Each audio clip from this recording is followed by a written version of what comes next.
Buongiorno e benvenuti a questa prima edizione di TG Sicilia, i titoli del nostro telegiornale. Uccisa la madre accoltellata sulle scale di casa a San Cristoforo. La Corte d'Appello per i minorenni di Catania conferma la condanna a 16 anni di carcere per il figlio quindicenne, reo confesso dell'omicidio di Valentina Giunta. Mafia, 30 anni fa la strage dei georgofili a Firenze apriva la stagione delle bombe contro i monumenti. Il ricordo di quell'epoca e i misteri ancora irrisolti nelle parole dei magistrati. Ilaria Capua a Palermo per diventare socio onoraria della Società Italiana di Storia della Medicina. La virologa tranquillizza tutti sulla recente ondata di Covid in Cina, dice noi siamo più protetti. Ripulire le spiagge e differenziare la spazzatura grazie all'intelligenza artificiale di un robot. Il prototipo realizzato all'Università di Catania è protagonista del flash mob alla playa contro l'abbandono dei rifiuti. Gli studenti del liceo catanese Galileo Galilei trionfano al concorso Mad for Science a Torino e si aggiudicano il primo premio da 75.000 euro. I soldi serviranno per realizzare un biolaboratorio.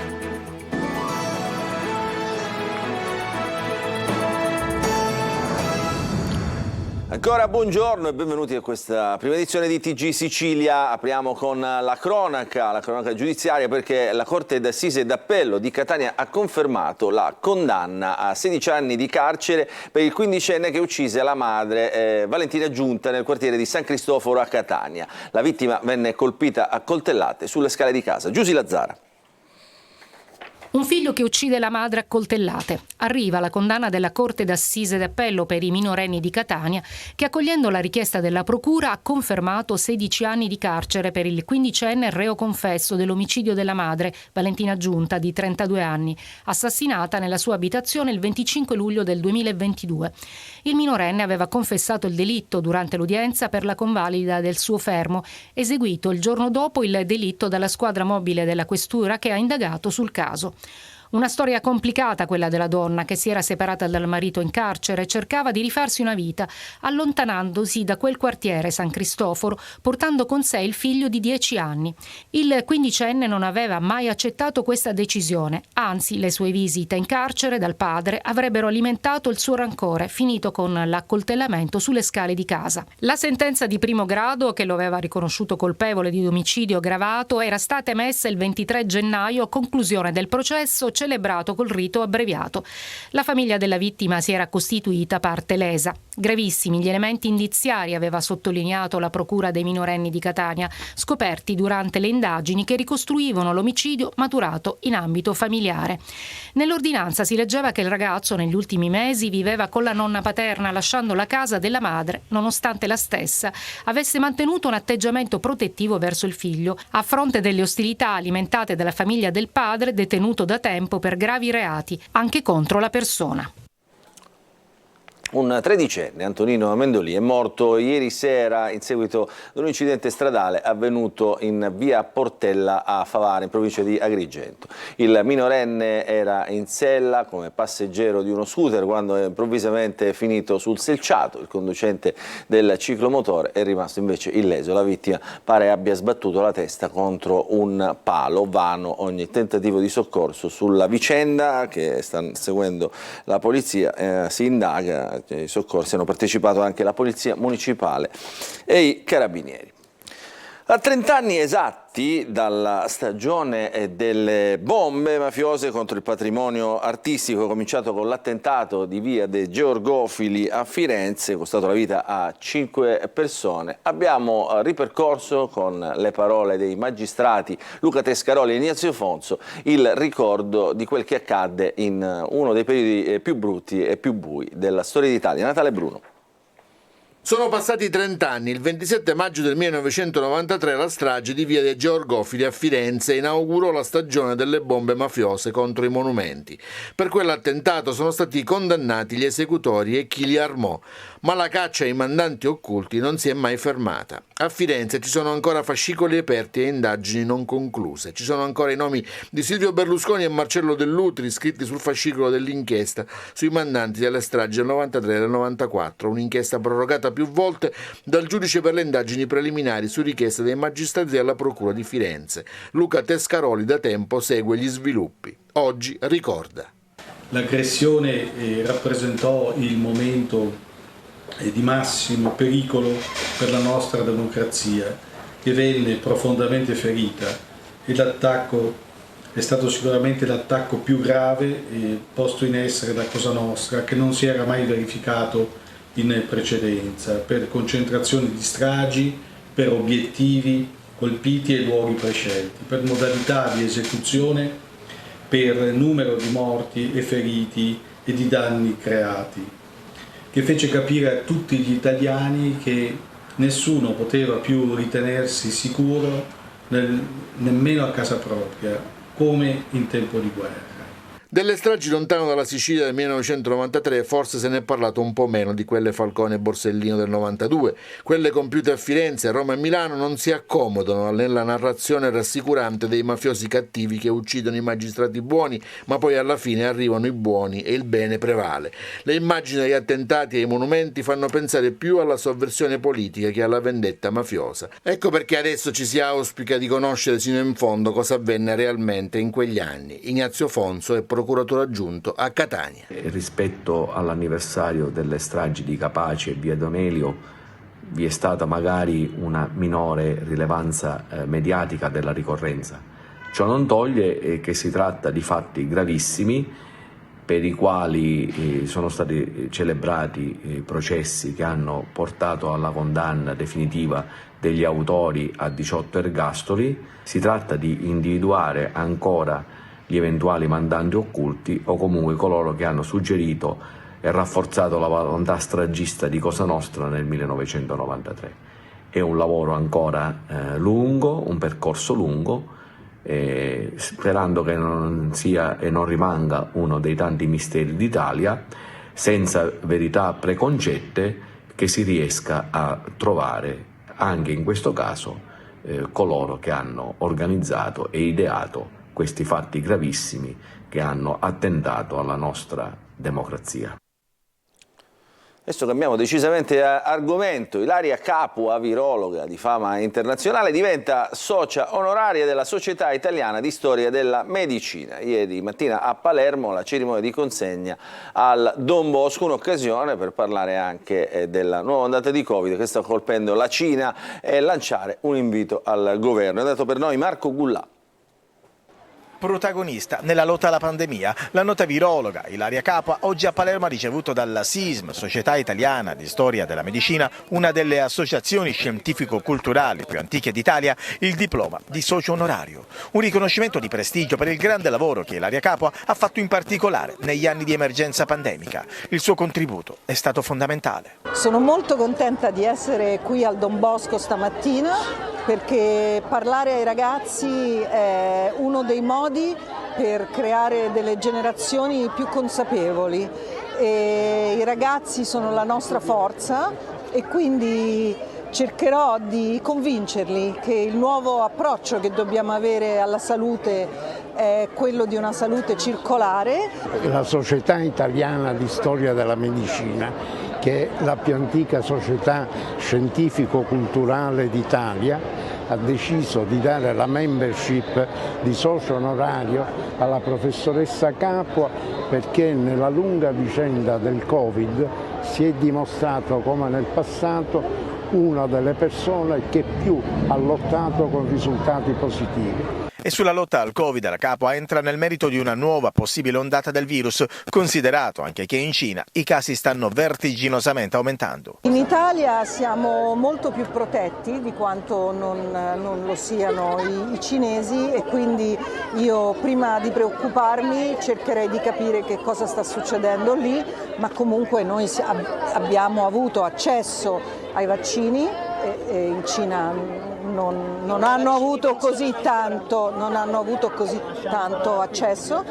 Abbiamo farmaci, abbiamo diagnostici, abbiamo un armamentario che 2 anni fa non c'era e che in Cina, se non altro per i grandissimi numeri che ci sono in Cina, perché sono 1.400.000 abitanti, quindi solo a vaccinarli 2 volte sono 2 miliardi e 800 milioni di dosi di vaccino, ecco, loro fanno un po' più fatica. Poi una raccomandazione al governo. Non ci possiamo dimenticare delle malattie infettive. Le malattie infettive erano state un po' relegate a, diciamo, aree di investimento e di ricerca minoritarie, perché si pensava che vabbè, ci sono i vaccini, ci sono gli antibiotici, e invece non funziona proprio così. Quindi investire in sanità pubblica e nel controllo delle malattie infettive. Ilaria Capua tornerà a Palermo martedì prossimo. L'Università degli Studi di Palermo le ha infatti conferito la laurea magistrale honoris causa in medicina e chirurgia. Un sistema robotico per ripulire le spiagge, e questo è il nuovo progetto ideato dagli studenti dell'università e dai ricercatori dell'Università di Catania, testato alla Playa grazie all'intelligenza artificiale. Si riesce a differenziare così i rifiuti. Vediamo le sue funzioni nel servizio di Eva Spampinato. Quello che vedete è un sofisticato robot di ultima generazione in grado di aggirare ostacoli, geolocalizzarsi, riconoscere pericoli e differenziare rifiuti. Oggi è entrato in azione alla Playa di Catania, nell'arenile dell'ex Lido Università, ed è diventato la star del West Mob, un flash mob contro i rifiuti promosso dall'Ateneo Catanese, a cui hanno partecipato studenti e docenti. Oggi più che mai, vedendo quelli che sono i problemi legati alla corretta gestione dei rifiuti, al tentativo di ridurre la produzione dei rifiuti soprattutto, è chiaro che l'università non può restare a guardare. Il prototipo, sviluppato dal Dipartimento di Ingegneria Elettronica ed Informatica dell'Università di Catania all'interno di un progetto Italia-Malta, grazie all'intelligenza artificiale e al deep learning riesce a catalogare i rifiuti. Oggi applichiamo queste tecnologie non a scopi puri di ricerca, come potrebbe essere l'esplorazione di Marte, oppure a scopi prettamente industriali, ma applichiamo la robotica a un principio ambientale, cioè la raccolta dei rifiuti e la differenziazione dei rifiuti. Il robot come fa a differenziare, ad accorgersi che un oggetto è di plastica o di vetro o di altra natura? Sì, il robot ha una telecamera e poi un sistema di calcolo con una rete neurale, un sistema appunto di apprendimento automatico che è stato addestrato prima su dei modelli di rifiuti e quindi riesce automaticamente a riconoscere se si tratta di una bottiglia di plastica oppure se si tratta dello sfondo di un oggetto di legno, di una lattina, e quindi riesce a fare una classificazione. Può essere, tra l'altro, il fatto che sia addestrato può addestrarsi in continuazione e quindi sempre migliorare le sue prestazioni. Parliamo in qualche modo ancora di ricerca e di scienza con Med for Science. Si è distinto a Torino il liceo scientifico di Catania Galileo Galilei, aggiudicandosi il primo premio da 75.000 euro per la realizzazione di un biolaboratorio all'avanguardia. Emanuela Corsi. Allora, il primo premio è stato dato ad un progetto perché ha individuato un problema reale e rilevante per l'economia agricola del territorio, offrendo una possibile soluzione logica e riproducibile in laboratorio, le cui ricadute potranno anche generare nuove conoscenze sull'interazione fra diversi microrganismi. Vince la challenge 2023 del Med for Science, il liceo scientifico Galilei di Catania! È l'abbraccio dei 5 studenti catanesi con i professori alla finalissima di Torino del concorso nazionale Med for Science, che premia la passione per le scienze, dove il liceo scientifico Galileo Galilei si è aggiudicato il primo premio di 75.000 euro, sbaragliando la concorrenza di altri 7 istituti selezionati in tutta Italia. Era ripartito in 20.000 euro in nuove strumentazioni, 30.000 euro in arredi nuovi e 25.000 euro in materiali consumabili per essere utilizzati nei prossimi 5 anni. Il team ha condotto uno studio dal titolo Per un pugno di arance, realizzato in collaborazione con il Dipartimento di Agraria, su come garantire la conservazione del prodotto agrumicolo tipico del nostro territorio attraverso l'uso di competitori naturali che contrastano la formazione delle muffe. In questo modo evitiamo l'uso di pesticidi e sostanze chimiche, sostituendo queste sostanze con un lievito del tutto naturale estratto dal mosto. Evitando l'utilizzo di pesticidi possiamo utilizzare un metodo assolutamente ecosostenibile che quindi non solo preserva la salute dell'uomo ma anche la salute dell'ambiente. Uno studio che avrà importanti ricadute economiche sul comparto agricolo e agrumicolo. Grazie al primo premio di 75.000 euro, l'Istituto Catanese realizzerà un biolaboratorio all'avanguardia. I ragazzi del Liceo Scientifico Galilei di Catania potranno finalmente applicare le conoscenze di biologia, di chimica e di scienze in una modalità nuova, quella proprio della chimica molecolare, della biologia molecolare, della ingegneria genetica, cose veramente d'avanguardia in un liceo. Una bella eredità che viene lasciata alle nuove classi e alle nuove generazioni. Certamente, questi ragazzi che hanno compiuto questa impresa l'hanno fatta perché loro sono ragazzi in uscita, la maggior parte l'hanno fatto proprio per quelli che vedete qua, che sono i ragazzi che verranno dopo, quindi i nostri ragazzi del futuro. Il biolaboratorio sarà pronto a settembre e sarà fruibile dagli studenti già a partire dal prossimo anno scolastico. E adesso lo spettacolo, presentata al Teatro Angelo Musco di Catania la stagione 2023-2024 con un nuovo ulteriore rilancio dello storico teatro con un cartellone all'insegna dell'allegria. Ce ne parla in questo servizio Adelaide Barbagallo. Prosegue con grande energia e ulteriori impulsi lo storico Teatro Angelo Musco di Catania. Mentre nel weekend vanno in scena le ultime repliche dello spettacolo di chiusura della stagione 2022-2023, il sipario resta alzato e i riflettori si accendono sulla stagione 23-24, la terza firmata da Carlo Auteri e Mario Fraello, che hanno voluto salvare dall'oblio il memorabile teatro di Via Umberto. Oltre 1000 abbonati e contiamo di crescere, oltre ovviamente agli sbigliettamenti, alle persone che sono venuti spettacolo dopo spettacolo. 12 gli spettacoli in programma nella stagione che si aprirà ad ottobre. 10 faranno parte del cartellone della tradizione, altri 2 rappresentano la novità della sezione Teatro in Musica, con Mi amerò lo stesso di Paola Turci e con Siria il suo omaggio a Gabriella Ferri. Ce ne sarà un po' per tutti i gusti e dopo il successo della scorsa stagione, che è stato, questo è un teatro che è riaperto da poco ed immediatamente ha avuto un riscontro di pubblico molto importante e quindi quest'anno speriamo di aumentare ancora di più la presenza del nostro pubblico catanese che ci ha seguito con tanto affetto. Col compito di far divertire, protagonisti del cartellone della tradizione saranno i beniamini del pubblico siciliano. Eccoli improvvisare per noi battute e gag. Abbiamo il compito, ma più che il compito abbiamo la missione, ma più che la missione abbiamo l'impegno, ma più che l'impegno abbiamo... Che abbiamo? Abbiamo almeno, io racconto, abbiamo la miseria che rischiamo di finire sotto un ponte, capisci? Sono collegati, quindi abbiamo, però teatralmente ci arricchisce questa cosa. Sì, arricchisce tutti quanti, infatti se ci guardiamo bene nelle tasche siamo ricchi. E non lo sappiamo più. E quindi? Non può parlare perché è un attore di peso e di spessore e ha voluto me vicino in quanto collega di peso e di spessore. Sosteniamolo Gino, sosteniamolo. Sosteniamo che è di peso. E a me vedete con chi Matteo, con qua e con Matti, avete visto? Però una cosa è certa, che siamo una bella squadra, è vero o no? Perché c'ha con Ma perché c'ha con lui? Ma perché c'ha con Matterini? Vabbè, andiamo in pubblicità e poi il calcio.